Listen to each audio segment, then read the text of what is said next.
তো ফার্স্টে হইতেছে হলো সবার প্রিয় জিনিস যে কোনটায় কিসে কত নাম্বার। হ্যাঁ, এটা দেখলে তো খবর সবার খুব ভালো লাগে, এটা দেখাবো। তারপরে হইতেছে হলো এখন টপিকস যেটা আছে সেটা এই সেমিস্টার যেটা ছিল সেটা হয়তো থাকবে না, যা আছে তার সাথে আরও কিছু অ্যাড হবে, কিছু বাদ যাবে না, কিছু অ্যাড হবে। সো কিছু টপিকস নিয়ে কথা বলবো, ঠিক আছে। আর পরীক্ষায় কী টাইপের কোয়েশ্চেন আসে সেটা নিয়ে কথা বলবো। সে এটা নিয়ে বলতে গেলে আমাকে সবাই ফার্স্টে জিজ্ঞেস করে, ভাই 221-এ নাকি কোড লেখা লাগে না। সত্যি কথা, 221-এ কোনো কোড লেখা লাগে না, ঠিক আছে। 221-এ যদি ইংলিশেও লিখে দিয়ে আসো যে ভাই ফার্স্টে একটা লুপ চালাবেন, যদি ফ্যাকাল্টি ভালো হয় বাংলাও লিখতে পারো, ডাজেন্ট ম্যাটার, যে ভাই ফার্স্টে একটা লুপ চালাবেন, লুপের ভিতরে এই ক্যালকুলেশন করবেন, এই আউটপুট দিয়ে দিবেন, শেষ, তুমি 10-এ 10। সো স্ট্রিম দিই আমি একটু।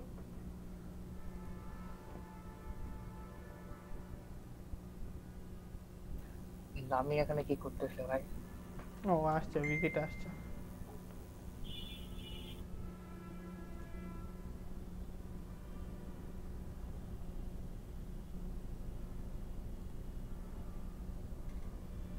হয়তো স্ট্রিম দেখা যায়।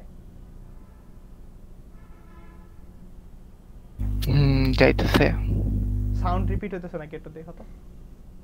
নোপ। আচ্ছা, সো এক সেকেন্ড।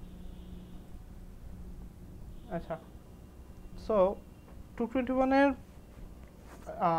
নাম্বারিং সিস্টেম হচ্ছে মিড ফাইনাল তো থাকবেই, ঠিক আছে। তো স্টার্টিং উইথ কুইজ, যেটাতে আসলে অনেক প্যারা, সত্যি কথা, কুইজে মোটামুটি অনেক পোলাপান প্যারা খায়। কুইজ কালার কালো কেন ভাই? কুইজে থাকে 20 মার্ক, তারপরে হচ্ছে হইলো অ্যাসাইনমেন্ট থাকে, in class assignment, year assignment না, মানে থিওরির অ্যাসাইনমেন্ট, ল্যাবের অ্যাসাইনমেন্ট না, ল্যাবের অ্যাসাইনমেন্ট নাই। অ্যাসাইনমেন্টে থাকে হচ্ছে 5। হ্যাঁ, এরপরে হচ্ছে হইলো ল্যাব, ল্যাবে থাকে 25। এই 25-এর মধ্যে কুইজ হচ্ছে হলো মানে ডেইলি কুইজ, যেটা 220-তে ডেইলি কুইজ ছিল না, হ্যাঁ, ডেইলি কুইজে 15 আর ফাইনালে 10। ওকে, এরপরে মিড ফাইনালে কত আমার নাম্বার দাঁড়াও এক সেকেন্ড। ল্যাব অ্যাসাইনমেন্ট নাই। ল্যাবে কোনো অ্যাসাইনমেন্ট নেই, ঠিক আছে। ল্যাবে জাস্ট মিড কি বলে, ল্যাবে জাস্ট হচ্ছে হলো কি বলে এই যে কুইজ আর ফাইনাল। তাহলে অ্যাসাইনমেন্ট যে থাকে ওগুলো কি? অ্যাসাইনমেন্ট যেটা আছে এটা হচ্ছে ক্লাসের ইন ক্লাস মানে থিওরির অ্যাসাইনমেন্ট, ঠিক আছে। আর ল্যাবে যে টপিকগুলো পড়াবে, ঠিক আছে, মানে যে টাস্কগুলো থাকবে এটার উপরে কোনো মার্ক নাই।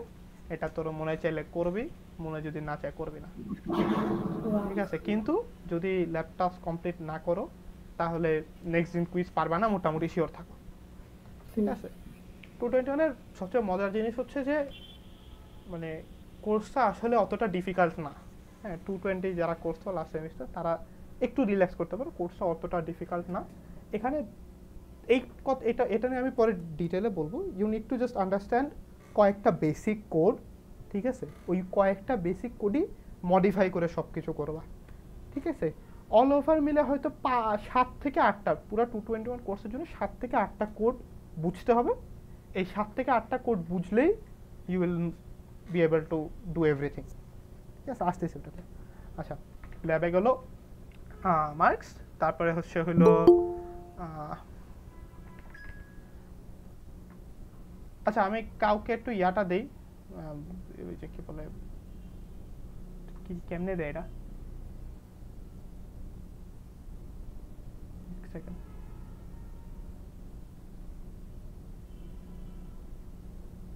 হ্যাঁ, কো-হোস্ট দিয়ে দিছি, সেজনকে একটু অ্যাড করে দিস।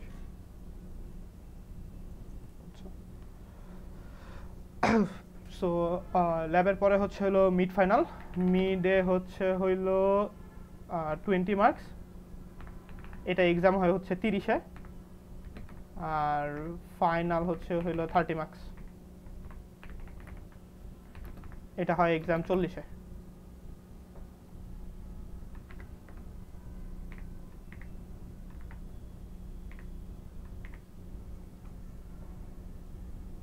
হয়েছে না 100 50 25 হয়েছে, হ্যাঁ ঠিক আছে। সো এইখানে এই থিওরির পার্ট যেগুলা, থিওরির mid final I believe 221 is easier than the lab marks. হ্যাঁ, কারণ থিওরিতে ওই যে যেটা বললাম, you don't need to write the পুরা কোড, জাস্ট বাংলায় তো না, ইংলিশে আর কি। ইংলিশে যদি কোয়েশ্চেনে যখন দেখবা যে 221 এক্সামের কোয়েশ্চেনে বলে দিবে যে solve this problem, to solve this problem write the functioning code. Functioning code মানে হচ্ছে হলো পাইথন, মানে নর্মাল পাইথন বা জাভা যেটাতে লেখো, সি যেটাতে লেখো, ফাংশনিং কোড, অথবা ফ্লো চার্ট, অথবা সুডো কোড, অথবা স্টেপ বাই স্টেপ কি জানি বললাম, স্টেপ বাই স্টেপ গাইডলাইন, এরকম কিছু একটা, লাইনটা আমার ঠিক মনে নেই, step by step logical explanation মনে করছে। ঠিক আছে, সো বেসিক্যালি তুমি যদি পুরা কোড লেখো তাও 3 পাবা, তুমি যদি স্টেপ বাই স্টেপ ইংলিশে বুঝায় লিখতে পারো সেটাতেও ওই ফুল নাম্বারই পাবা। ঠিক আছে, সো থিওরিতে কোনো প্যারাই নেই, থিওরিতে নর্মালি একটা মানে সিনটেক্সের জিনিসপাতি নিয়ে কোনো টেনশন করতে হয় না। সবচেয়ে বড় ঝামেলা হবে হইতেছে এই ল্যাবটা নিয়ে। ঠিক আছে, ল্যাবে you have to write the whole code. আর 221 তোমরা n-2 করছো quiz, 221 quiz n-1, lab miss দেওয়া যাবে একটা। আর আশা করি তোমরা কেউ এআরডি-কে ল্যাব ফ্যাকাল্টি হিসেবে পাবা না। হোয়াট? এআরডি কুপা ছিল?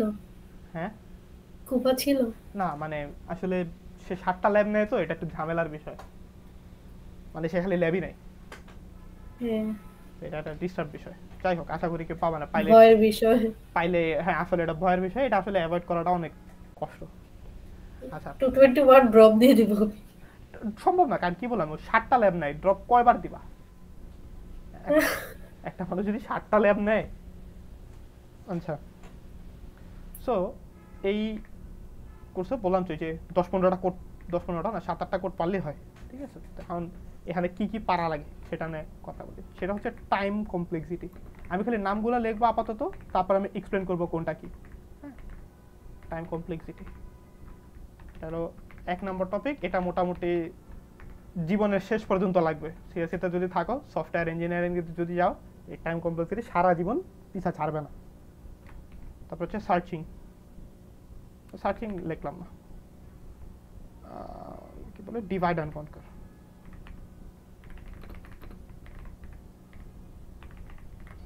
কনকার বানানো আমার মনে নেই, একটা মূর্খ আছি। ঠিক আছে, হয়েছে।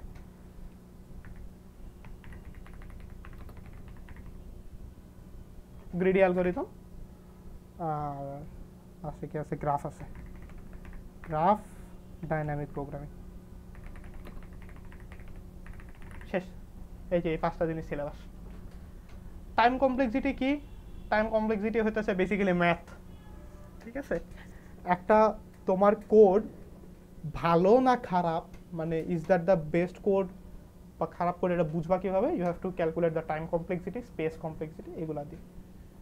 সো লাইক একটা সার্চিং অ্যালগোরিদম তো মোটামুটি আমরা সবাই লিখতে পারি, রাইট?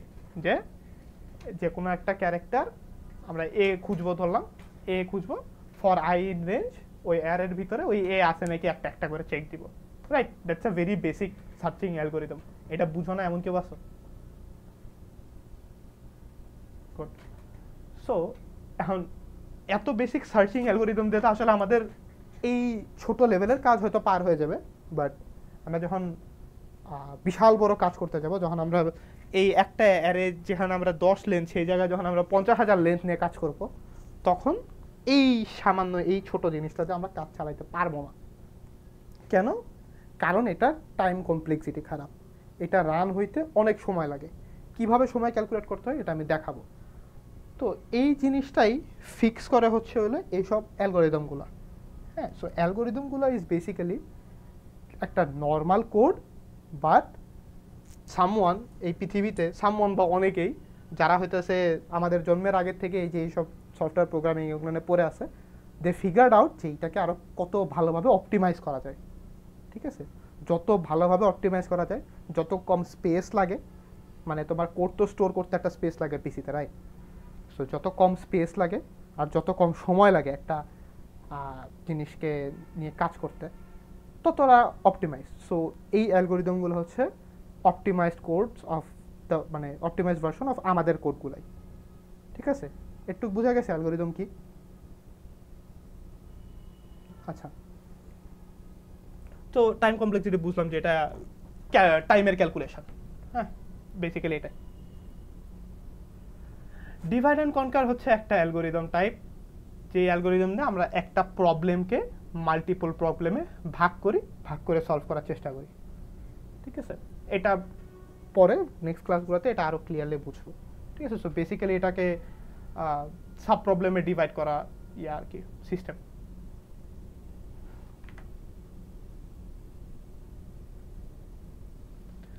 গ্রিডি অ্যালগোরিদম কি? গ্রিডি অ্যালগোরিদম হচ্ছে picking of the first choice. হ্যাঁ, picking of the first choice কীরকম? ধরো আমি তোমাকে জিজ্ঞেস করলাম যে তোমার বামে যাওয়ার রাস্তা আছে, ডাইনে যাওয়ার রাস্তা আছে, তুমি চুজ করলা বামে, কারণ আমি প্রথমে বামে বলছি। আমি যদি বলতাম ডানে যাওয়ার রাস্তা আছে তারপরে বামে যাওয়ার রাস্তা আছে, তাহলে তুমি ডানে চুজ করতে। সো বেসিক্যালি এটা হচ্ছে picking the first thing you see. এটা আমরা পরে এক্সপ্লেন করবো। ফার্স্ট অপশন, এই গ্রাফ 221-এর ফাইনাল বা 221-এর মিডের পরে গ্রাফ নিয়ে কেউ একটু তার এক্সপিরিয়েন্স বলো, কিরকম লাগছে? অ্যাডজেসেন্সি ম্যাট্রিক্স, অ্যাডজেসেন্সি লিস্ট এগুলো বানাইতে কেমন লাগছে? সাহিল? 220 হ্যাঁ, বল দোস্ত। ভালোই লাগছে। ভালো লাগছে? শিমুল বলছে লাগে নাই। প্যারা, অনেক প্যারা। ঠিক আছে, অনেক প্যারা না? এটাকে 221 খুব ভালো লাগবে। কেন? কারণ তোমাদেরকে তো ইয়া ইউজ করতে দেয় নাই, অ্যারে আর লিঙ্ক লিস্ট ইউজ করতে হয়েছে, রাইট? হ্যাঁ, এটা ইউজ করতে তো ভালো লাগে না। 221 সুন্দর মতো ডিকশনারি, এই যে ডিকশনারি, এটার ভিতরে গ্রাফের একটা ইয়া থাকবে, যে কি বলে প্রত্যেকটা এলিমেন্ট, মানে গ্রাফের যে অ্যারেটা থাকে, এই যে অ্যারেটা ধরলাম 1 2 3, এই ভার্টেক্সগুলো আছে, এটাকে সুন্দর মতো এখানে ডিকশনারির ভিতরে ঢুকে 1-এর সাথে 2-এর কানেকশন, 3-এর কানেকশন, শেষ। এই যে তোমাদের অ্যাডজেসেন্সি ম্যাট্রিক্স, সরি অ্যাডজেসেন্সি লিস্ট হয়ে গেছে। ডিকশনারি ইউজ করা যাবে? ডিকশনারি ইউজ করা যাবে। আসতেছি। 221-এর সবচেয়ে মজার জিনিস হচ্ছে এতদিন 111 থেকে এতদিন পর্যন্ত অনেক রেস্ট্রিকশন ছিল যে ভাই এটা ইউজ করা যাবে না, এই বিল্ট ইন ফাংশন ইউজ করা যাবে না, গ্রাফ ইউজ, সরি কি বলে, ডিকশনারি ইউজ করা যাবে না, লিস্ট ইউজ করা যাবে না, অ্যারে ইউজ করতে হবে। 221-এ কোনো লিমিটেশন নাই। এনিথিং ইউ ওয়ান্ট, যেইটা ইম্পোর্ট করতে মনে চায়।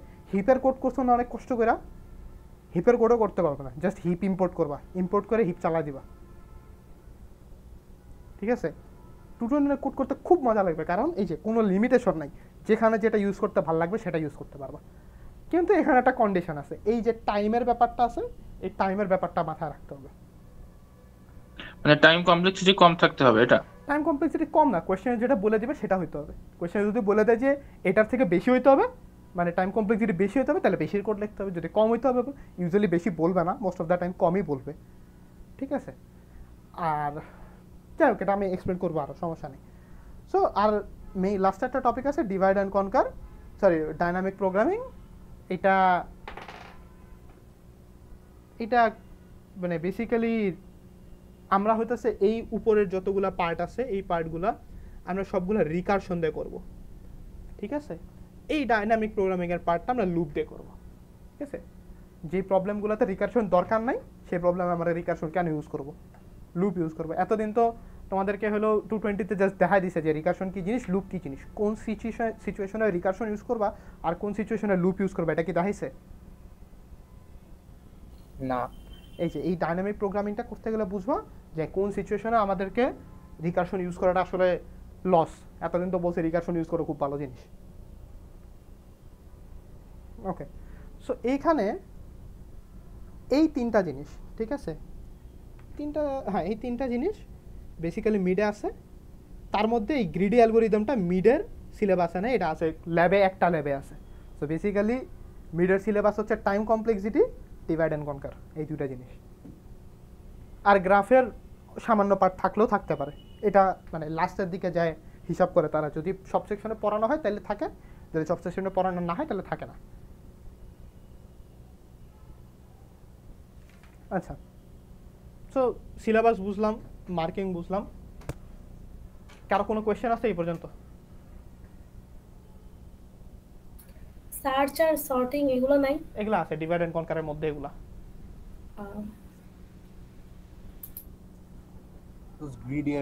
গ্রিডি অ্যালগোরিদম নিয়ে আবার একটু বলতে হবে, এটা মিস করছি এটা আমি। গ্রিড অ্যালগরিদম হচ্ছে বেসিক্যালি আমার সামনে ফার্স্ট অপশন যেটা থাকবে ওইটাই আমি পিক করে ফেলবো।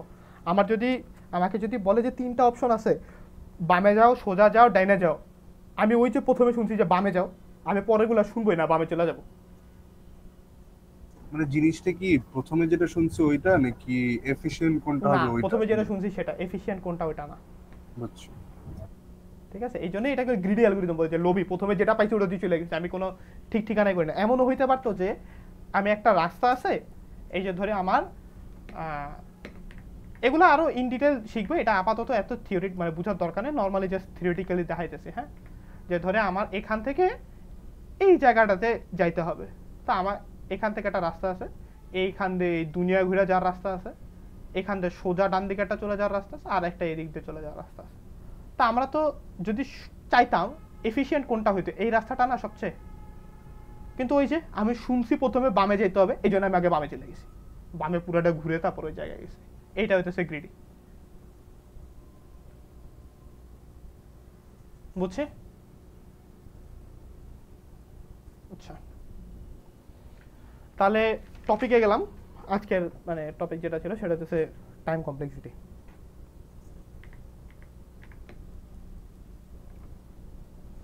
আচ্ছা, টাইম কমপ্লেক্সিটি কি জিনিস আমি একবার এক্সপ্লেন করছি, কেউ একজন বলো।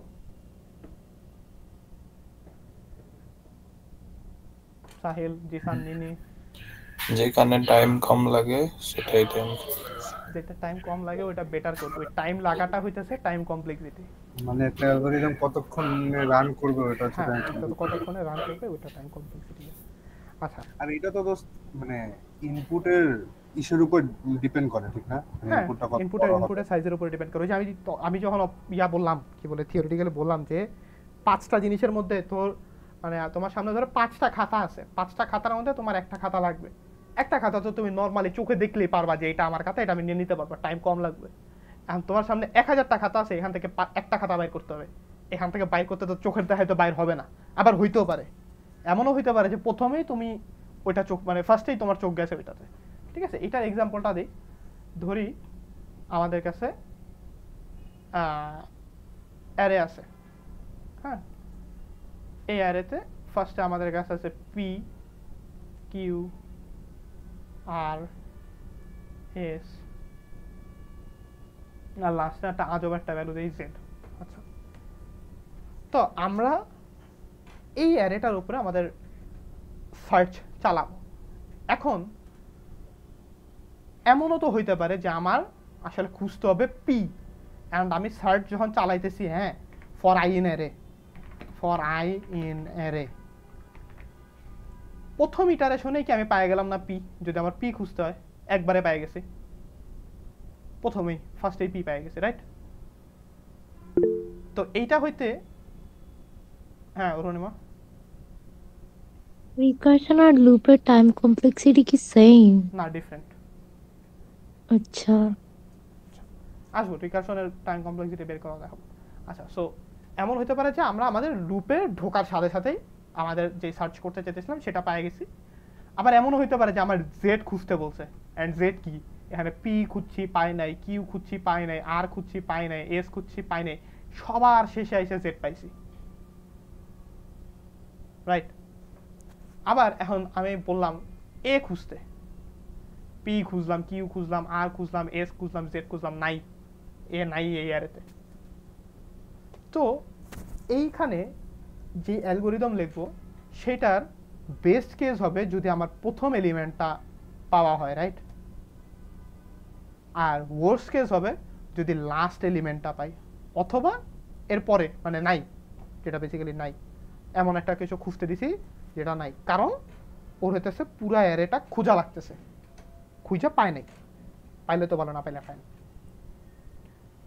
তো এই প্রথমবারে পাওয়া যাওয়াটা হইল বেস্ট কেস,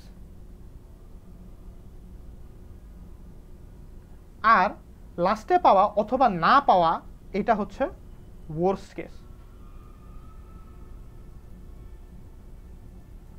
আচ্ছা আমাকে বলো এখন এই বেস্ট কেস আর ওয়ার্স্ট কেসটা বাইর করলাম কেন, এটার সাথে টাইম কমপ্লেক্সিটির সম্পর্ক কি হইতে পারে?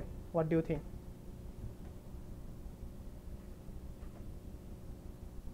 এনিওয়ান? একটা জলদি বের হইছে, একটা বেরোতে টাইম লাগছে। ঠিক আছে, So, এখন আমি যখন একটা অ্যালগরিদম লিখবো, একটা এফিশিয়েন্ট অ্যালগরিদম লিখবো, আমার মাথায় কোনটা রাখতে হবে, বেস্ট কেস নাকি worst case? Worst case. Worst case মাথায় রাখতে হবে, কারণ বেস্ট কেসে পাইলে প্রথমে পাইলাম তাইলে তো ভালোই ভাই, 1 সেকেন্ডে পাই গেছি, খুব মহা খুশি, কোনো সমস্যা নাই। আমি যদি না পাই, ওটা যদি লিস্টে না থাকে, এটা তো আমার তাড়াতাড়ি রান হতে হবে, রাইট? সো যেই কোডের ওয়ার্স্ট কেস 1 সেকেন্ড, ওইটা অবশ্যই বেটার দেন যেই কোডের ওয়ার্স্ট কেস ধরলাম আমরা 200 সেকেন্ড। অনেক বড় ডিফারেন্স, বাট পাইলাম তো।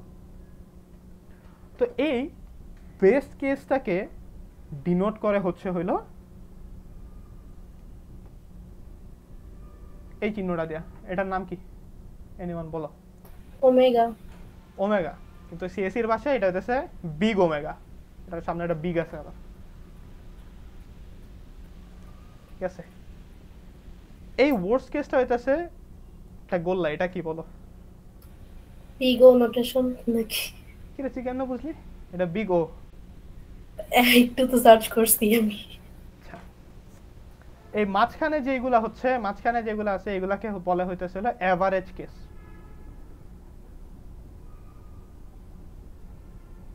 এভারেজ কেস এটাকে ডিনোট করা হইতেছে বিগ থিটা দিয়ে। আচ্ছা এখন অনেক থিওরি বলছি 221 এ এটা লাগবে না, এটা লাগবে না, আমরা সব ক্যালকুলেশন করবো এটা দিয়ে, ঠিক আছে? ওটা খালি থিওরিটিক্যালি বুঝার জন্য। ওকে,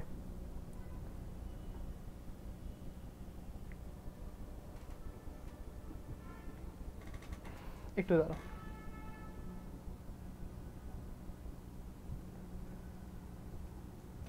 আচ্ছা আমি দুইটা পাশাপাশি দুটা কোড লিখব, হ্যাঁ? একটা লাইক ধরো সাম ইকুয়ালস টু সাম লিখলাম, কেন সাম equals to 0 for I in range ধরলাম 4, fine sum plus equals to 1 R print sum।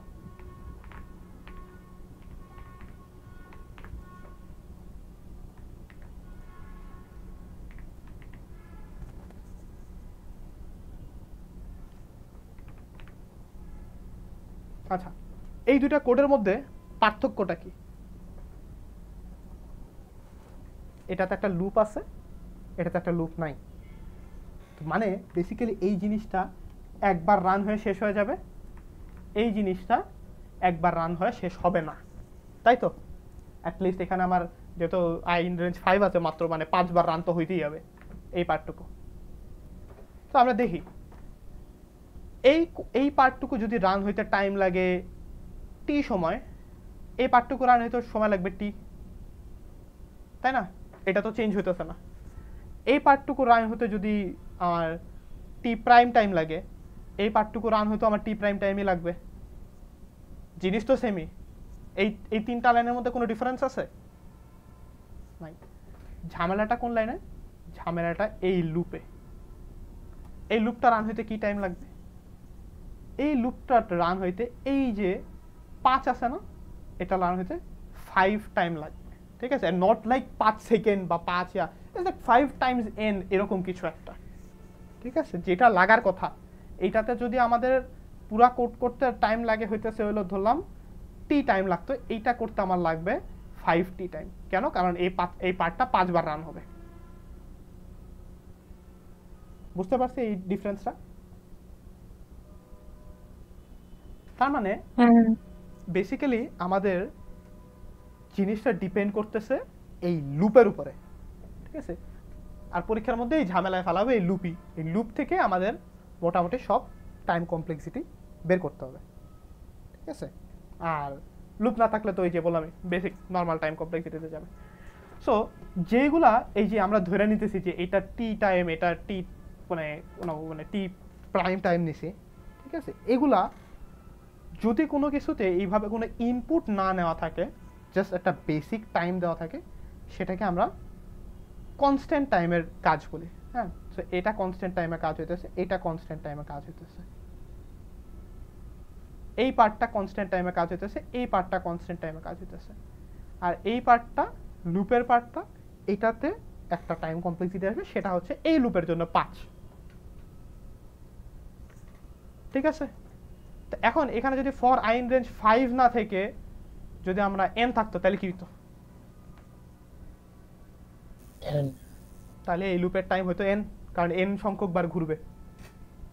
ঠিক আছে, তো এই জিনিসটাকে আমরা মানে যেটা বললাম যে আমরা তো এক্সাক্ট টাইমটা কখনো বের করতে পারি না, যে এই কোডটা রান হইতে 10 মিনিট টাইম লাগবে, 20 মিনিট টাইম লাগবে, এটা কখনো আমরা বের করতে পারি না। সো এটাকে আমরা অ্যাসিম্পটোটিক নোটেশনে লিখি।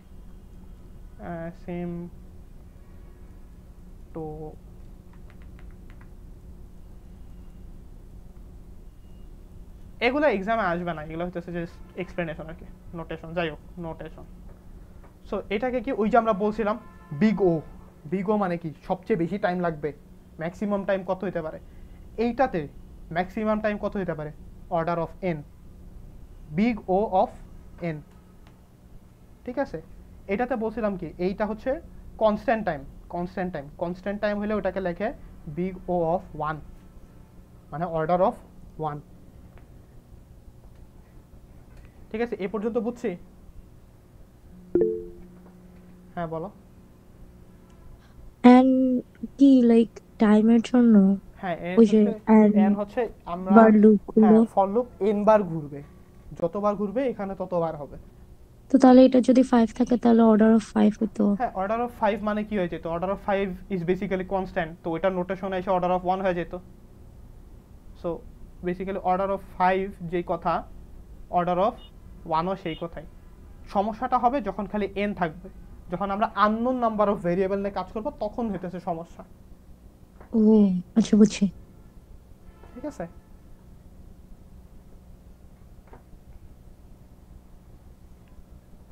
তা আমরা এই যদি আমাদের পরীক্ষায় কখনো তো আমাদেরকে এক্স্যাক্ট টাইমটা বের করতে বলবে না, কারণ এক্স্যাক্ট টাইম আমরা বের করতে পারবো না। আমরা টাইমটা বের করতে পারবো কি, যদি আমাদের গ্রাফটা হয় এরকম, ধরে আমাদের অরিজিনাল টাইমটা হচ্ছে এইটা, এটা ধরলাম আমরা এফ অফ এক্স বা এফ অফ এন, এটা হচ্ছে আমাদের অরিজিনাল টাইম।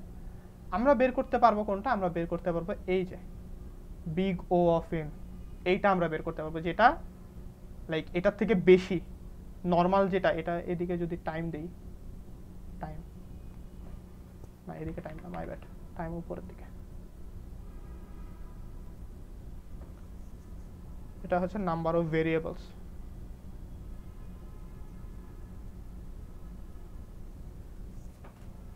পরীক্ষায় এগুলো আসবে না, এগেন এগুলো জাস্ট থিওরিটিক্যাল, পরীক্ষায় কি আসবে সেটাও দেখাবো, ওইটা এই সব কমপ্লেক্স চিন্তার থেকে অনেক সোজা। সো আমাদের যদি অর্ডার অফ বা sorry big O of omega হইতো, মানে বিগ ওমেগা, তাহলে এটা কোন দিকে হইতো কেউ একটু বলো? আমাদের বিগ ও আমাদের এফ অফ এন এর থেকে বড়, সো আমাদের ওমেগাটা কি হবে? এটার থেকে ছোট। ঠিক আছে, ওমেগা। যাই হোক, এগুলা খুব থিওরিটিক্যাল জিনিস, এগুলো মাথায় রাখতে হবে না। সো এখন মাথায় রাখার মতো জিনিসে আসে। এফ অফ এনটা কি? এফ অফ এন হচ্ছে এক্স্যাক্ট টাইম, এটা রান করতে ধরে এক্স্যাক্ট যদি 10 মিনিট লাগে, আমরা তো এক্স্যাক্টটা বের করতে পারবো না, আমরা সামওয়াট আর বের করবো যে 10 প্লাস এন বা এরকম একটা ভ্যালু আসবে। ঠিক আছে, সো আমরা এইটা বের করতে পারবো। এই এক্স্যাক্ট টাইম বের করতে লিখে যে একটা ঘড়ি নিয়ে বসে থাকতে হবে যে কোড রান হতে কতক্ষণ লাগছে। ঠিক আছে, সবগুলো তো এন দিয়ে ইয়া করে না, বের করে না 221 এ? সবগুলো এন দিয়ে বের করবো, সব এই অর্ডার অফ এন বের করতে হবে। আচ্ছা, যে ওমেগাটা কি ইন্ডিকেট করে? ওমেগাটা ইন্ডিকেট করা হইতেছে বেস্ট টাইম, বেস্ট কেস। ও, আর বিগ ও হচ্ছে তোর ওর্স্ট কেস। হ্যাঁ, ওকে, আচ্ছা। সো টাইম কমপ্লেক্সিটিতে এই অর্ডার অফ এনে আমরা ইয়াটা বুঝি যে কোনটা ভালো, মানে কোনটাতে টাইম কম লাগে, কোনটাতে টাইম বেশি লাগে। এটা কি বলছিলাম, কনস্ট্যান্ট টাইম। কনস্ট্যান্ট টাইমে সময় সবচেয়ে কম লাগে। কনস্ট্যান্ট টাইম কখন কখন হবে, যদি আমাদেরকে একটা অ্যারে দেওয়া থাকে, ধরো আমরা একটা অ্যারে আছে, অ্যারে থেকে একটা আমাদেরকে 2 নাম্বার ইন্ডেক্সের জিনিস বের করতে বলছে, এটা হচ্ছে কনস্ট্যান্ট টাইম, অর্ডার অফ 1। এই জিনিসটা মাথায় রাখবো যে অ্যারে থেকে যদি আমরা ইন্ডেক্স দিয়ে কিছু বের করতে চাই সেটা কনস্ট্যান্ট টাইমে হবে, সেটা হচ্ছে অর্ডার অফ 1। ওকে, আচ্ছা। যেসব এমন হতে হবে যেখানে লুপ না চলে। না না না, লুপের টাইম তো আলাদা। লুপের জন্য এখানে কি দেখছো, দেখ এখানে, এই দেখ এখানে লুপের জন্য হইতেছে আমাদের এন আসছে, রাইট? এই পার্টটা তো কনস্ট্যান্টই ছিল, এই পার্ট কখনো চেঞ্জ হবে না, এটা কনস্ট্যান্ট। এটাতে যদি এখানে 5 সেকেন্ড লাগে, এখানেও 5 সেকেন্ডই লাগবে, কিন্তু এই 5 সেকেন্ডের কাজটা 5 বার হবে। সো টাইমটা লাগতেছে এই 2 নাম্বার লাইনের জন্য, এই 3-4 নাম্বার লাইনের জন্য টাইম লাগতেছে না, বুঝছি? এটা এক্সাম্পলস দেখলে আরো ইজি হবে, সমস্যা নেই, আসতেছে একটা একটা করে, ঠিক আছে? আর ইন্ডেক্স বলতে কি এটা লাইক ইন্ডেক্সটা কি ফিক্স থাকবে নাকি যে কোনো ইন্ডেক্স পেলেই হবে? যে কোনো ইন্ডেক্স বের করতে পারবা, যে কোনো ইন্ডেক্স বের করলেই সেটা অর্ডার অফ 1 এ বের হবে। যেসব অপারেশনে তোমার ইনপুটের উপরে ডিপেন্ড করতেছে না, ইনপুট সাইজের উপরে ডিপেন্ড করতেছে না, সেইগুলা অপারেশন করতে অর্ডার অফ 1 টাইম লাগবে। যখনই আমার ইনপুট সাইজের উপরে ডিপেন্ড করবে কোনো কিছু, সেইটাতে আমাদের ক্যালকুলেশন করতে বসতে হবে আর কি, ঠিক আছে? ক্যালকুলেশন কীভাবে হয় দেখাবো, ঠিক আছে? সো অর্ডার অফ 1 এর থেকে বড় কি? অর্ডার অফ 1 এর থেকে বড় হচ্ছে order of log 2 base n। এটার থেকে বড় হচ্ছে, এই পুরা সিরিজটা মুখস্থ রাখতে হবে ফুল টাইম। এটার থেকে বড় হচ্ছে order of n log n। এটার থেকে বড় হচ্ছে order of n square.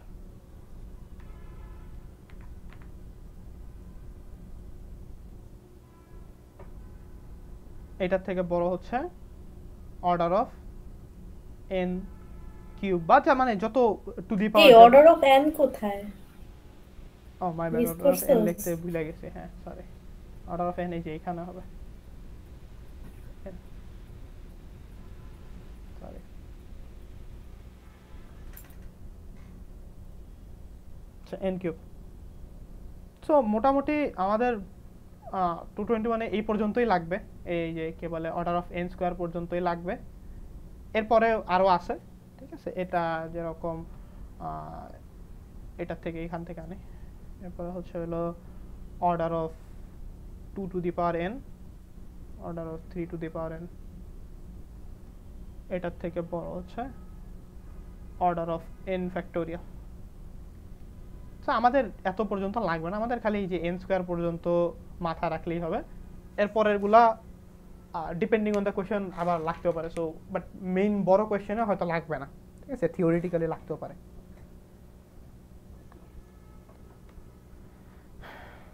So যেটা বললাম যে একটা অপারেশন করতে যেটাতে আমার ইনপুট সাইজের উপরে ডিপেন্ড করতেছে না, সেই অপারেশনের জন্য আমাদের সবসময় কনস্ট্যান্ট টাইম লাগবে। যে অপারেশন আমাদের ইনপুট সাইজের উপরে ডিপেন্ড করতেছে সেই সবগুলোতে দেখা যায় যে n n n n n, সবগুলো কি ইনপুট সাইজ, ঠিক আছে? ধরে আমাদের কাছে একটা অ্যারে আছে, একটা অ্যারে লিখি, array a equals to 1 2 3 4 5। So এইটার এটা একটা মানে 1 2 3 4 5 এর একটা, আরেকটা হচ্ছে হলো বি তে, এটা হচ্ছে, এটা তোমাকে কোশ্চেনে বলে দেন, এটা বলছে হলো n লেন্থের একটা অ্যারে, n লেন্থের অ্যারে। সো আমি যদি একটা লুপ চালাই ফর i in b, হ্যাঁ, তাহলে আমাকে বলো তো এই এই এই লুপটার টাইম কমপ্লেক্সিটি কি হবে? এটার ভিতরে যাই থাকুক, সাম আছে, সাম ইকুয়ালস টু ধরলাম আমরা 10, তারপরে হলো sum plus equals to 2 print, অনেক কিছু আছে, সমস্যা নেই। আমাকে বলো যে এখানে এই for I in b এই পুরো জিনিসটা টাইম কমপ্লেক্সিটি কত হবে? বি এর মান যেটা আসবে সেটা। b এর মান তো n, তাহলে কত? n তাহলে এটা টাইম কমপ্লেক্সিটি হবে অর্ডার অফ n, ঠিক আছে? তো বেসিক্যালি যদি আমার একটা লেন্থের উপরে চলে সেটা হচ্ছে অর্ডার অফ n। এইটা সবচেয়ে বেশি কমন জিনিস এই পুরো ইয়াতে যেটা দেখবা, order of n। Order of n মানে কি, যেই ইনপুট ডাটা দিয়ে দিছে এই ইনপুট ডাটার লেন্থের উপরে আমার কাজ হইতেছে, ঠিক আছে? তাহলে অর্ডার অফ n এর পরে যেগুলো আছে ওগুলা একটু কমপ্লেক্স জিনিস। আমরা মাঝখানে আরেকটা দেখি, সেটা হচ্ছে n স্কোয়ার। সেটা কিভাবে কাজ করে? ফর i in ধরলাম আমরা b, এখানে আরেকটা আছে ধরলাম আমরা c অ্যারে আছে যেটার লেন্থ হইতেছে n, same length for i in b। এইটার ভিতর আরেকটা লুপ আছে ফর i in c। এটার টাইম কমপ্লেক্সিটি কিরকম হবে? n square. n square. এটা অর্ডার অফ n হবে আর এটা হবে অর্ডার অফ n, ঠিক আছে? সো এখন এখানে কি করছে, এটা গুণ করে দিছো, রাইট? সো এখন এইটা করার কিছু রুল আছে, ঠিক আছে? কখন গুণ করা যাবে, কখন গুণ করা যাবে না, কখন যোগ করতে হবে, কখন বিয়োগ করতে হবে, ঠিক আছে? সো কনস্ট্যান্ট টাইম, অনিমা কিছু বলবা? হ্যাঁ, হ্যাঁ, কথা হচ্ছে যদি সি এর লেন্থ যদি বি এর সমান না হয় তখন কি হবে? তাহলে যদি এটা আসতেছি, এটা বলতেছি, এটা এখন বুঝলে লিখলে বুঝবা। যদি মাল্টিপ্লাই করে দিই। হ্যাঁ মাল্টিপ্লাই হবে। যদি কনস্ট্যান্ট টাইমে হয়, কনস্ট্যান্ট টাইমে কোনো কিছু হয় সেটা হচ্ছে অর্ডার অফ 1। যদি একটা অর্ডার অফ m টাইমে কিছু হয়, এই যে ধরলাম আমরা এই লুপটা n না থেকে m ছিল, হ্যাঁ এটা n, লেন্থটা n না, লেন্থটা m। অর্ডার অফ m হয় order of m into order of n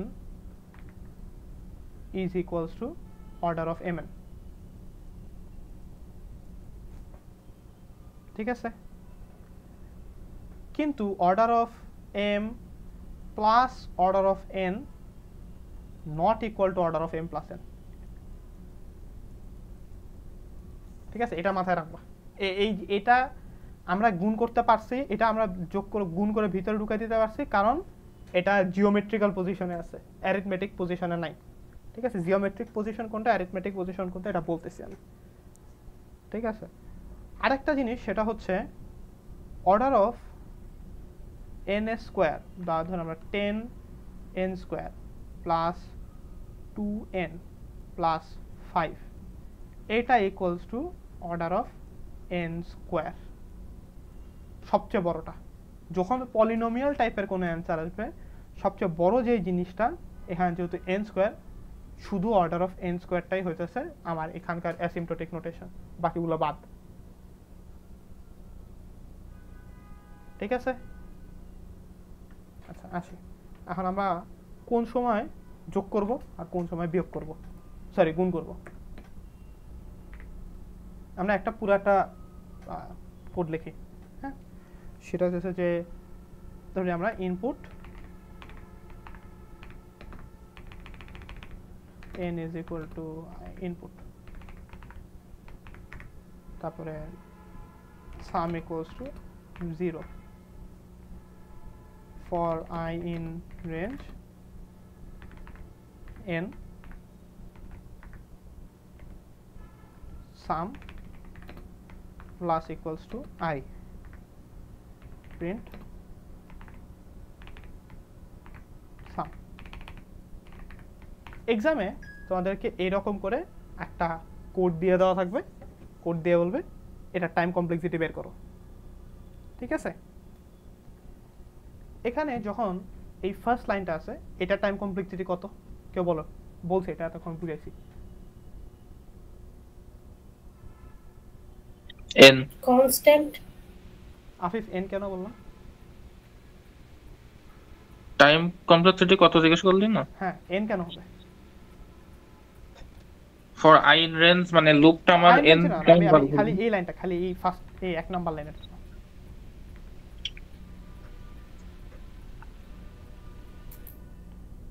নিনি যেটা বলো সেটা ঠিক আছে, যে 1 নাম্বার লাইনে আমি কি এখানে কোনো মাল্টিপল টাইম কাজ করতেছি, একবারই কাজ করতেছি না, জাস্ট একটা নর্মাল বেসিক অপারেশন, সো এটা হতেছে অর্ডার অফ 1 টাইম মানে কনস্ট্যান্ট টাইম। পরটা কি করতেছি, সাম ইকুয়াল টু 0 অ্যাসাইন করতেছি, একটা নর্মাল বেসিক কাজ। এখানে কি আমার কমপ্লেক্স লুপ বা এগুলোর কিছু আছে? নাই। সো এটা কি হবে, এটাও অর্ডার অফ 1, ঠিক আছে। তারপরে এই যে এখানে আমরা একটা কি ইনডেন্টেশন দেখতে পাচ্ছি না, একটা ইনডেন্টেশন। সো বেসিক্যালি এখানে অর্ডার অফ 1 ফার্স্টেরটা প্লাস অর্ডার অফ 1, ঠিক আছে। এই পর্যন্ত তো হইলো নর্মাল জিনিস, এটা যোগ প্লাস আমাদের এই লুপের জন্য কি টাইম লাগবে, order of N plus order of n। এই যে ভিতরে যেই ইনডেন্টেশনের পার্টটা আছে এইটা হবে কি এই অর্ডার অফ n এর সাথে গুণ, ঠিক আছে। সো বেসিক্যালি যখনই ইনডেন্টেশন থাকবে ওইটা এটার সাথে গুণ আকারে থাকবে, যেখান থেকে ইনডেন্টেশন শুরু হয়েছে সেখান থেকে। সো এখান থেকে ইনডেন্টেশন শুরু হয়েছে, অর্ডার অফ n থেকে শুরু হয়েছে, অর্ডার অফ n ইনটু ভিতরে এই ফাংশনটা মানে এই অ্যারিথমেটিক যোগটা করতে কি টাইম কমপ্লেক্সিটি লাগবে, অর্ডার অফ 1 এটা করতে অর্ডার অফ 1 টাইম লাগবে। সো এই যে অর্ডার অফ 1, এই যে ভিতরে অর্ডার অফ 1 প্লাস লাস্টে যেই, সো আমার ইনডেন্টেশনের কাজ শেষ, ব্র্যাকেট শেষ, আবার প্লাস প্লাস কি অর্ডার অফ 1। সো এটা টোটালটা টাইম কমপ্লেক্সিটি তাহলে কত আসতেছে, এই প্লাস প্লাস প্লাস প্লাস করে লিখছি। সো আমাদের এই টেকনিক্যালি এই পলিনোমিয়ালটার সিচুয়েশনে আসতে পারছে, হ্যাঁ। কি আছে ধর 1 2 3, 3 into order of 1, 3 into order of 1 equals to order of 1, ঠিক আছে। সামনে কখনো ইয়া থাকবে না, নাম্বার থাকবে না, ইকুয়ালস টু নাম্বার অফ, এটা কি হতেছে order of 1 into order of n, এটা ইকুয়ালস টু তাহলে কি হলো, এটা ইকুয়ালস টু হতেছে order of n into 1, so এখান থেকে আসতেছে order of n। So order of 1 plus order of n, এখান থেকে বড় কোনটা, অর্ডার অফ n, তাহলে এই পুরো ফাংশনটার টাইম কমপ্লেক্সিটি কত হলো, অর্ডার অফ n। বুঝতে পারছি? এই পর্যন্ত কারো কোয়েশ্চেন কিভাবে আসছে অর্ডার অফ n? তো প্রত্যেকটা লাইনে অর্ডার বের করতে হবে? হ্যাঁ, প্রত্যেকটা লাইনে অর্ডার বের করতে হবে। এটা প্রত্যেকটা লাইনে বের করতে হবে বলতে কি শুরুর দিকে ইউ শুড, ঠিক আছে। পরে যায় যেটা বললাম যে লুপ ছাড়া কোনোটাতে কিন্তু অর্ডার চেঞ্জ হতেছে না, সব তো অর্ডার অফ 1ই, রাইট। খালি লুপে যায় গ্যাঞ্জাম লাগতেছে। সো পরীক্ষার ক্ষেত্রে পরীক্ষায় যাইতে যেতে তোমাদের এটাতে এনাফ প্র্যাকটিস হয়ে যাবে, তখন তোমরা বুঝবা যে বাকি কিছু দেখতে হবে না, খালি লুপটাকেই কাউন্ট করতে হবে। যদি 2টা লুপ থাকে অর্ডার অফ n স্কোয়ারে চলে যেতেছে, 3টা লুপ থাকলে অর্ডার অফ n কিউবে চলে যেতেছে, ডিপেন্ডিং অন দ্য সিচুয়েশন। এখানে আবার একটা কথা আছে, আমরা আরেকটা কোড লিখি, হ্যাঁ। এটা বুঝছি তো, এটাতে কারো কোয়েশ্চেন আছে? আচ্ছা, এটা কপি করে নিয়ে আসে।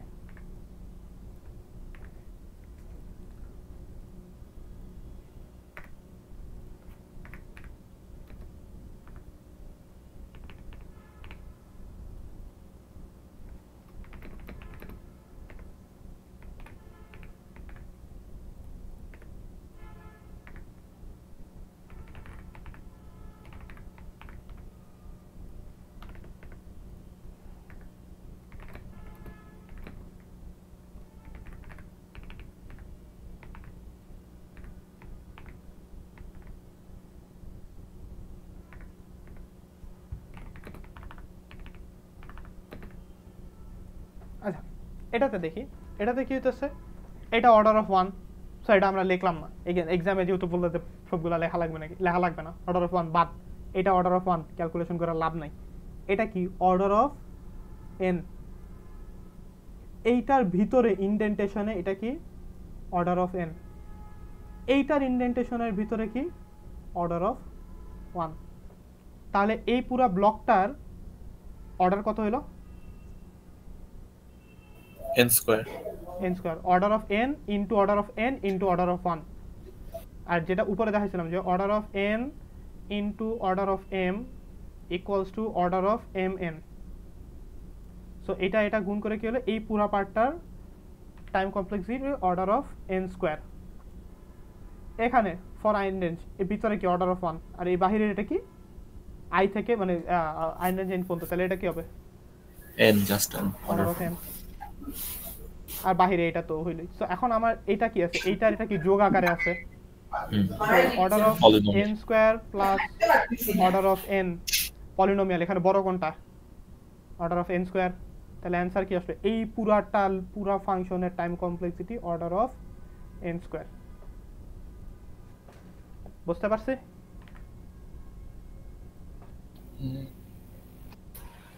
আচ্ছা হুম। মনে কর প্রথম যে লুপটা চালাইছিস for i in range n, এরপরের যে নেস্টেড লুপটা আছে ফর আই ইন রেঞ্জ, আমি যদি মানে for J in range I রে, তাহলে কিভাবে কাউন্ট করবি? কোনটা ফর জে ইন রেঞ্জ? হ্যাঁ এইটা হ্যাঁ for J in range I, হ্যাঁ এটার ক্যালকুলেশন আছে। এটা হতেছে জিওমেট্রিক ক্যালকুলেশন, এটা দেখাবো, এটা পরের ক্যালকুলেশন,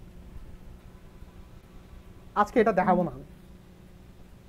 অলরেডি 1 ঘন্টা হয়ে গেছে, আমি জাস্ট আরেকটা জিনিস দেখাবো, এই মানে অ্যারিথমেটিক ক্যালকুলেশনটা, ঠিক আছে? এটা তো মানে ডিরেক্ট এন নিয়ে কাজ করতেছিলাম, যদি এন না থাকে অন্য কিছু থাকে তাহলে কি হবে সেটা দেখাবো আছে।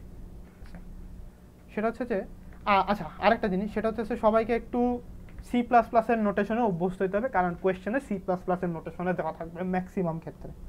সেটা কি, ফর আই ইকুয়ালস টু ধরলাম আমরা 0, i less than equals to n, i plus plus, এটার মানে কি একটু বলো? i 0 থেকে শুরু হবে n পর্যন্ত যেতে থাকবে। হ্যাঁ, i 0 থেকে শুরু হবে। সো বেসিক্যালি এটা আমরা ইনিশিয়ালাইজ করলাম, এটা হচ্ছে আমাদের কন্ডিশন যে i less than equal to n যতক্ষণ আছে ততক্ষণ লুপ কাজ করবে, i এর ইনক্রিমেন্ট হবে 1 করে, i প্লাস প্লাস মানে 1 করে ইনক্রিমেন্ট হবে। এই নোটেশনেই সব কোয়েশ্চেন থাকবে, ঠিক আছে? এই নোটেশনটা যাতে কখনো ভুলা না যাও, এটা বারবার কোয়েশ্চেন দেখলে বুঝতে পারবা, সমস্যা নেই। আচ্ছা, তো এইটাকে যদি আমরা চিন্তা করি, এই লুপটা থেকে আমরা চিন্তা করি, ধরে আমরা আয়ের ভ্যালুটা 0 না লিখে আয়ের ভ্যালুটা এ দিই, আর আই প্লাস প্লাস না দিয়ে প্লাস ইকুয়াল টু বি দিই। এই লুপটা আছে, আমাদেরকে এই লুপের টাইম কমপ্লেক্সিটি বের করতে হবে। এর আগে পরে কি আছে সেটা নিয়ে আমার চিন্তা করে লাভ নেই, কারণ দেখছি তো আমরা সেম জিনিস, সবকিছু ঘুরে ফিরে এই লুপের টাইমের উপরেই আসে পড়ে, তাই না? সো আগে পরের জিনিসের ক্যালকুলেশন করে আমাদের লাভ নেই, আমাদের এই লুপটা ঘুরতে কি টাইম লাগে সেটা আমাদেরকে বের করতে হবে। আচ্ছা, লুপটা বের করা, লুপের টাইম বের করা মানে কি, আমাদের এই লুপটা কতবার ঘুরছে, কয়টা স্টেপ ছিল এই লুপের সেটা বের করা, রাইট? আচ্ছা, সো আমরা যদি একটা টেবিল আঁকি এই লুপের জন্য, এটা হচ্ছে স্টেপ কাউন্ট,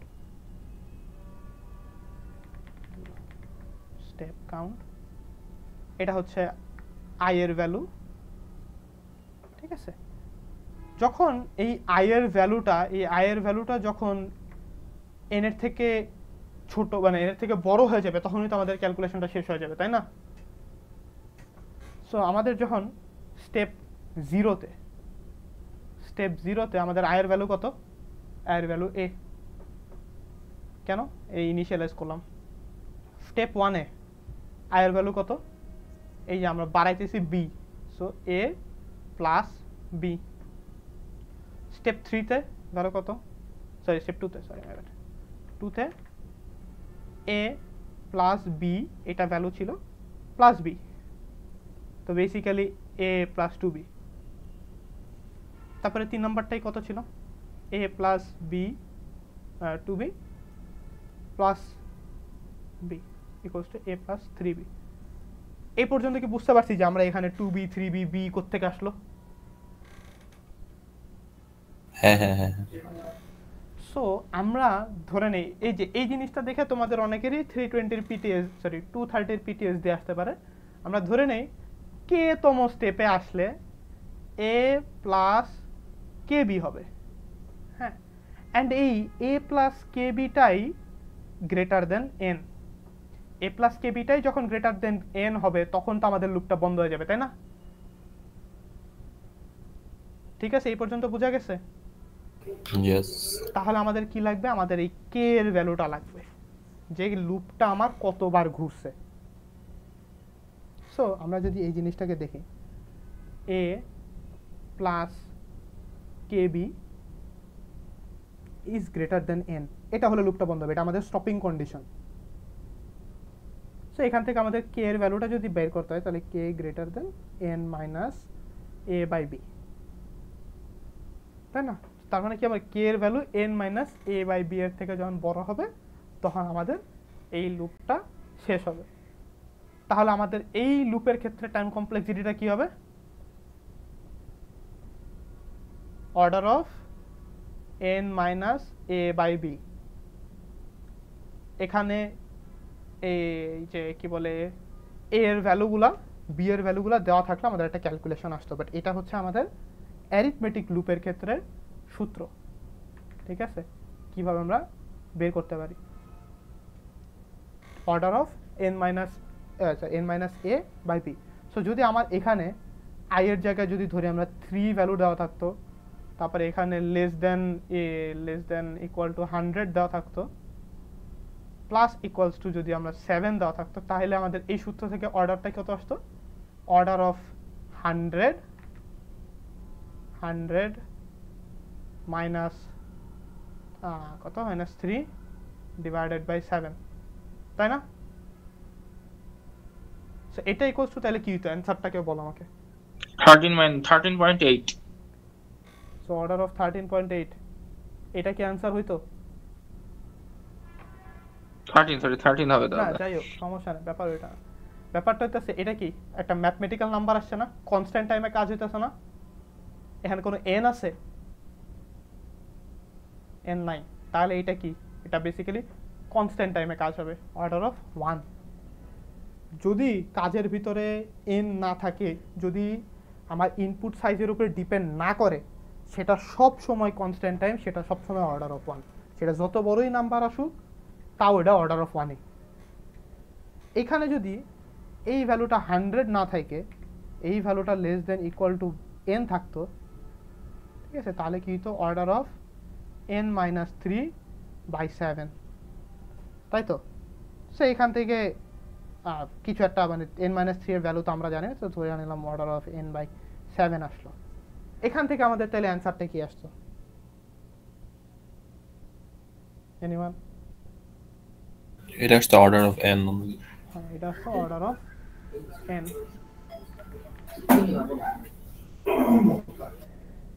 বেসিক্যালি আমাদের মানে কোনো এক্সট্রা নাম্বারস থাকবে না, ইটস অলওয়েজ লাইক 7 আছে, 7 তো doesn't matter, it's a constant value. Depend করতেছে আমরা কিসের উপরে, আমার ইনপুট সাইজের উপরে। যদি আমার ইনপুট সাইজ 10 হয়, তাহলে একটা টাইমে ঘুরবে, যদি ইনপুট সাইজ 20 হয়, তাহলে একটা টাইমে ঘুরবে। যখন ইনপুট সাইজটা n অ্যামাউন্টে গেছে, তার মানে আমার যতক্ষণ না সাইজ পাইতেছি, আমরা অ্যাকুরেট ভ্যালুটা পাবো না। সো আমাদের অ্যাকুরেট ভ্যালু বের করতে বলাও হয় না, আমাদেরকে এই n এর ভ্যালুটা বের করতে বলা হয়েছে, তাই তো?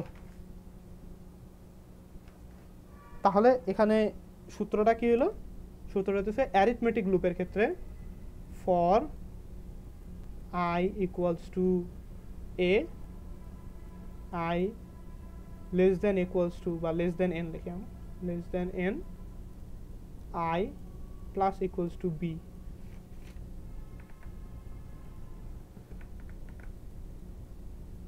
এই ক্ষেত্রে আমাদের সূত্রটা হবে order of n minus a by b।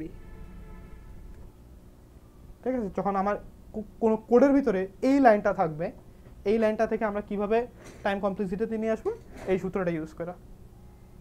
ঠিক আছে, বুঝতে পারছি? যদি এখানে সব কিছুর ভ্যালু থাকে n, সব কিছুর ভ্যালু যদি থাকে n সহ, তাহলে এটা বেসিক্যালি অর্ডার অফ 1 হয়ে যাবে। যদি সব কিছুর ভ্যালু থাকে, তাহলে অর্ডার অফ 1। যদি a এর ভ্যালু আর b এর ভ্যালু থাকে, n এর কোনো ভ্যালু না থাকে, তাহলে অর্ডার অফ n। যদি a এর ভ্যালু থাকে, b এর ভ্যালু থাকে, a এর ভ্যালু না থাকে, তাহলে order of n minus a। যদি a এর ভ্যালু থাকে, b এর ভ্যালু না থাকে, তাহলে order of n by b। এইগুলা কি ক্লিয়ার, যে আমার ভিতরে ম্যাথমেটিক্যাল নাম্বারস কোনো ম্যাটারই করে না। ম্যাথমেটিক্যাল নাম্বার, এই যে আমি এখানে যেটা দেখাইছিলাম, কোয়েশ্চেনটা ম্যাথমেটিক্যাল নাম্বার এই লুপ ছাড়াটাতে যেই যত নাম্বার থাকবে এটাতে 10 থাকলে এই লুপ আলাটাতেও নাম্বার 10ই থাকবে। ঝামেলাটা হইতেছে এই 10-এর সাথে একটা এন থাকবে, আমাদের এই এনটা হইতেছে ঝামেলা। সো এই 10 যেটা আসছে এটা আমরা ইগনোর করব, এটাতে আমাদের কোনো কাজ নেই। বুঝতে পারছি?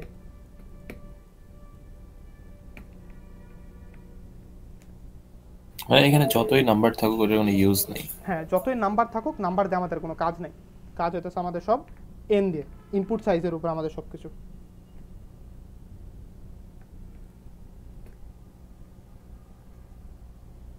ঠিক আছে, এই পর্যন্ত সবার সব কিছু ক্লিয়ার? আজকে আর কোনো নতুন টপিক পড়াবো না, এ পর্যন্ত সব ক্লিয়ার হইলে এই পর্যন্তই ক্লাস শেষ, যদি কোনো কোয়েশ্চেন না থাকে।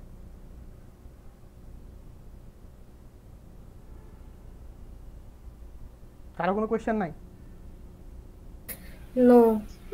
আচ্ছা, তাহলে আমি একটা কোয়েশ্চেন করি। সেটা হচ্ছে যে এখানে তো আমরা বি প্লাস করছি, আমরা যদি এটা মাইনাস করতাম তাহলে কি হতো? তাহলে ফর্মুলা চেঞ্জ হয়ে যেত। না, ফর্মুলা চেঞ্জ হবে না, ঠিকই থাকবে। লুপ তো অতবারই চলবে, তাই না? Just backward. লুপ কি অতবার আই ডোন্ট চলবে? নো। এখানে আই তো গ্রেটার দেন এন, তাহলে কি হবে? ও না, ওইটাও চেঞ্জ করতে হবে আই গেস। ঠিক আছে, তাহলে যদি এখানে নেগেটিভ হয় তাহলে কোয়েশ্চেনটা থাকবে কিরকম? কোয়েশ্চেন থাকবে হচ্ছে এটা হইতেছে আই ইকুয়ালস টু এন, হ্যাঁ, এটা I while I greater than 0, কোয়েশ্চেনটা এরকম থাকবে। ঠিক আছে, মাইনাস হইলে জিনিসটা অনেক কিছুই চেঞ্জ হয়ে যাবে। ঠিক আছে, মাইনাস হলে এমন না মাইনাস যে হঠাৎ করে দিলে হবে তা তো না, করতে রানি হবে না ওইটা। বুঝতে পারছো? মানে ওইটাই, সবকিছুরই তো একটা লিমিট থাকবে, লিমিট পর্যন্ত যাইতে হবে, প্লাস হোক আর মাইনাস হোক। হ্যাঁ, সো এইটা অনুযায়ী ডিপেন্ড করে কোয়েশ্চেনে এখানে ভ্যালু চেঞ্জ হবে। সো এন এর ভ্যালুটা হইতেছে হইলো আমাদের এই লিমিটের ভ্যালু, সো এটার ক্ষেত্রে 0, এর ভ্যালু হইতেছে এই এন, আর বি এর ভ্যালুতে যে বি আসেই মাইনাস হইলে মাইনাস থাকবে, সমস্যা নেই। তো আমার তো নেগেটিভ কত ভ্যালু, আমার তো এটা কোনো ইয়া না, ওই যে কি বলে এটা তো মানে টাইমের হিসাব। ঠিক আছে, টাইম তো কখনো নেগেটিভে হইতে পারে না, সেখানে নেগেটিভের ক্যালকুলেশনটা কখনো আসবে না। ঠিক আছে, আমার গুনতে হবে স্টেপস কতক্ষণ লাগছে। নেগেটিভে হইলেও 10 ঘরই যাবে, পজিটিভে হইলেও 10 ঘরই যাবে। বুঝতে পারছো এটা? সো এখন তোমরা জীবনে তোমাদের যতগুলো কোড লেখছো ওগুলা থেকে দেখতে পারো যে আসলে কি পরিমাণে গাঁজাখুরি কোড লেখছো, কিভাবে হুদায় একটা কোডে 3-4টা লুপ ঢুকায় লুপের টাইম কমপ্লেক্সিটি মাথায় উঠে ফেলা হয়েছে। এটা মানে এখন বুঝবে, এতদিন তো ফ্যাকাল্টিরা কখনো তাই হতো না। 220-তে হয়তো দিত যে মাল্টিপল লুপ হুদায় ইউজ করা যাবে না। যেরকম আমি করতাম যে যখন অ্যারেতে নতুন একটা অ্যারে অ্যাড করতে হবে, তখনই আমি একটা আজব একটা অ্যারে বানায় নিয়ে ওইটাতে সবগুলো লুপ দিয়ে অ্যাড করতাম। তো তখন আমাকে এসবিডিকে স্যার বলতো যে মাল্টিপল লুপ এত ইউজ করলে 221 যে প্যারা খাবা। এই যে প্যারা শুরু হয়ে গেছে। তোমাকে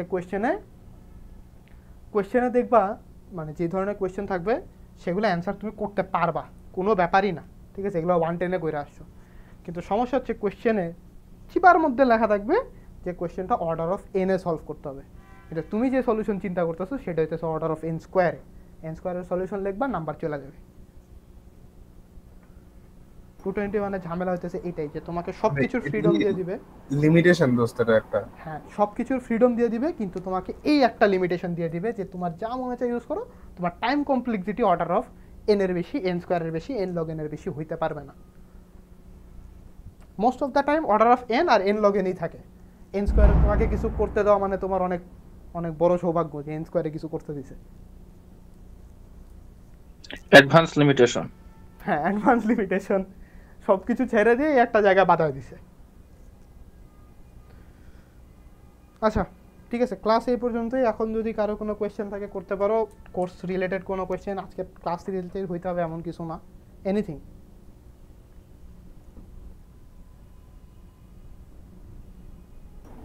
তো ল্যাব ফাইনালটা কি বেসড হয়, লাইক আগের সবগুলা ল্যাবের উপর না, বেসড সবগুলো ল্যাবের উপরে না, মিডের পরে ল্যাবের উপরে বেস করে। আচ্ছা আচ্ছা, এটা একটা মজার জিনিস, সেটা হচ্ছে যে মিডের আগের টপিক সাধারণত মিডের পরে আসবে না পরীক্ষায়, কিন্তু মানে আগের কোর্সগুলোতে যেটা হতো যে মিডের আগের টপিকও পড়া লাগতো, কিন্তু মিডের পরের টপিক এত বেশি মিডের আগের টপিক 220 অনেক কম, আর 220 মিডের আগের টপিকগুলো সোজা বেশি, মিডের পরে হইতেছে কঠিন, আর ওগুলাতেই হইতেছে হইলো টাইম চলে যায় অনেক। সো মিডের পরে মিডের আগের টপিক আসার কোনো সম্ভাবনা নাই। এগুলোর মধ্যে কোনো কোরিলেশন নেই? কোরিলেশন বলতে যে টাইম কমপ্লেক্সিটির বিষয়টা তো সারা জীবন লাগবে, মানে এই কোর্স থেকে শুরু করে জীবনে আর যাই করতে যাও সিএসসিতে এই টাইম কমপ্লেক্সিটির বিষয়টা এখন লাগবে। এটা সবসময় বোঝা লাগবে যে তুমি একটা লুপ ইউজ করতে পারবা না দুটা লুপ ইউজ করতে পারবা। তারপরে ডিভাইড অ্যান্ড কনকারের ভিতরে মিডের আগে কুইক শর্ট মার্জ শর্ট শেখানো হবে। সো পরীক্ষায় ওই কুইক শর্ট আর মার্জ শর্টই লিখতে হয়, মানে খাতার মধ্যে লিখতে হবে, মডিফাইড ভার্সন আর কি। তো ফাইনালে যাও তোমার quick short merge short use করতে হবে, কিন্তু এটা খাতায় লিখতে হবে না, তুমি লেখা দেবা যে এখানে মার্জ শর্ট ইউজ করা হয়েছে, ঠিক আছে। সো আরও অ্যাডভান্স জিনিস ইউজ করবে, কোরিলেশন আছে but you don't need the whole, মানে মার্জ শর্টের কোড তখন আর বুঝতে হবে না, তখন তো জাস্ট লিখে দিলে হইতেছে যে মার্জ শর্ট ইউজ করতেছি, বুঝতে পারছো?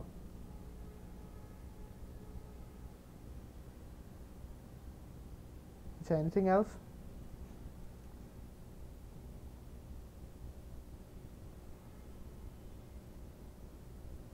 আচ্ছা, আর কারো কিছু না থাকলে আমি ক্লাস এখানেই শেষ করে দিচ্ছি।